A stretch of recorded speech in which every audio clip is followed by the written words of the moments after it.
That takes us to the next part of my presentation around maturity and control. So, for those of you that know me and follow me or listen to the podcast, you'll know that I talk about business maturity a lot. And I think it's a super important concept. And it gives a lot of clarity in terms of understanding how your business is operating today and what you should be aspiring towards, right? Business maturity models tend to have 5 stages. They tend to have very clunky names. So, I've kind of trashed those and come up with some of my own, which I believe makes it a little bit easier to understand. Okay. So on the left, we have stage one and stage two, which are generally very chaotic states of being. People are making stuff up as they go. There's no documented process or consistency. And there's very little visibility on how your business is performing. Okay.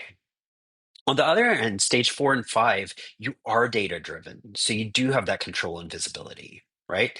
Now, a quick note before we go on. I just wanted to flag that business maturity has nothing to do with your headcount size, nothing to do with your revenues, and it has nothing to do even with how long you've been in business. I know businesses that are over 10 years old that are unfortunately still operating in a very chaotic kind of way, right? It's not ideal and it's not where you want to be.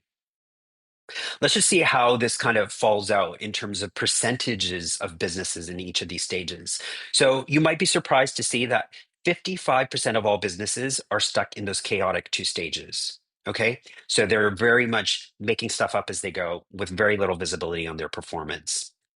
On the other end, those data driven stages, only 20% of all professional services businesses get to that stage. Okay. So not very many of us. What I wanted to do in the next few slides is show you how reporting needs tend to evolve as you grow and mature. So on one axis, we have maturity increasing, and on the other, we have head counts. Okay, so let's take a look. At the earlier, lower end of maturity, reporting is very much based on survival and cash. You tend to be looking at your bank balance, and hopefully, you're monitoring your outstanding and incoming payments, right? You're making sure you can pay salaries next month. There's not a lot of focus on reporting, and probably you often don't even know what you should be reporting and measuring. So it's not an ideal state to stay in for long. We level up a bit, and your reporting tends to become very project based. You've acquired more clients, you've got bigger projects and more complex projects, more deliverables, and your concern becomes focused on delivering or getting things done at the standards you've promised your clients. You don't want to let them down.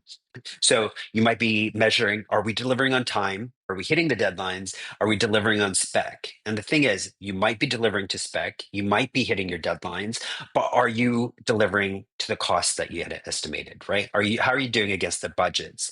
And at this stage of maturity, that tends not to be very robust. So you might not have any visibility on that at all. We're going to level up a bit. And this is where the mindset starts to shift, right? You're no longer asking, did we finish it? But was it profitable? Was it worth it?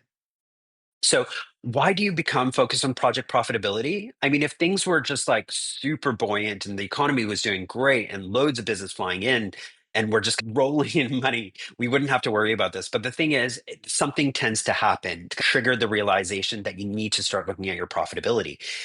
Either things like the economy and the situations like I described, the challenges impact our businesses, pipelines become shallow. So we know that we have to be really careful with how we're spending our money and where our time is going, or we have some other maybe financial pressures or issues in our businesses that trigger this kind of realization.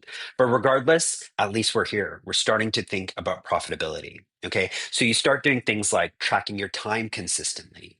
You're starting to do a deeper analysis at your project actuals versus what you had quoted.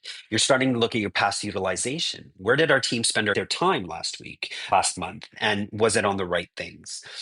The thing is, at this stage, you tend to be looking in the rear view. How did we do last week, last month, last year, and not really looking forward at what's coming up? You might not know how to do that at this stage. And this is often the stage where people recognize that when they need to do this project profitability tracking, business profitability tracking, that if they don't have the right tools in place, it becomes very onerous and difficult to do. If each of your project managers, account managers, or whoever it may be has dozens of spreadsheets where they're trying to track this, or a dozen different tools that they're trying to do all of this in, it becomes very cumbersome and not very realistic or accurate. So it's at this stage that businesses often bring in a PSA platform, for professional services automation platform, like Scoro, to get control of that and consolidate that data. So that's an important milestone. We're going to level up. And so you, at this stage, you've kind of moved past that rear view and you're starting to employ a more mature way of looking at those metrics to see what's coming.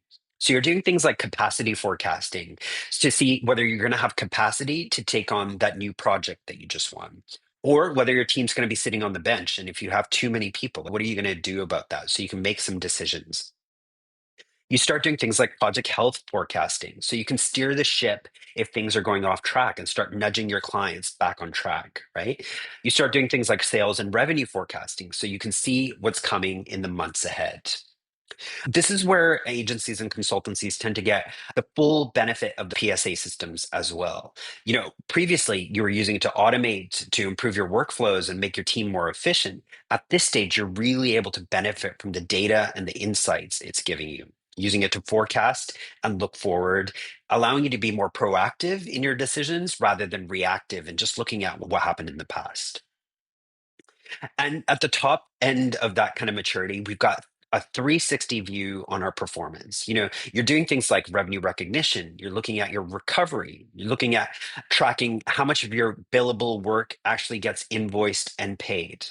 But you also start looking at team performance. So you're able to do that granular analysis at what was planned and what actually happened and what's coming up. Okay.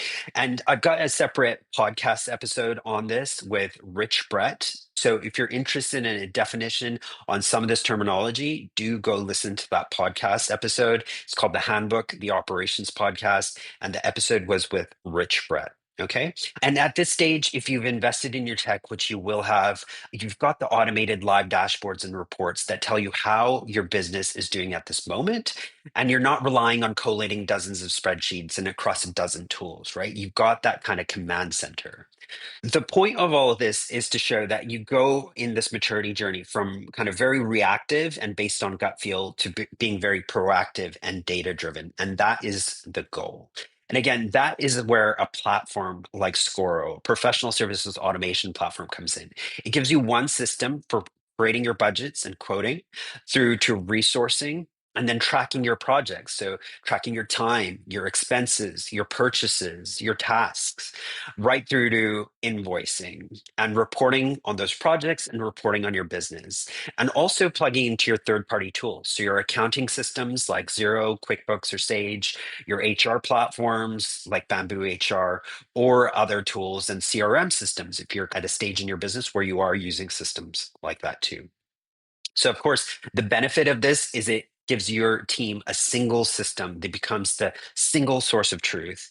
And it's kind of the way I see it, an operating system for your agency or consultancy. It becomes like the engine to drive your business. And like I said at the beginning of this presentation, Scoro was a platform that we chose at my past agency after looking across the market at a variety of tools.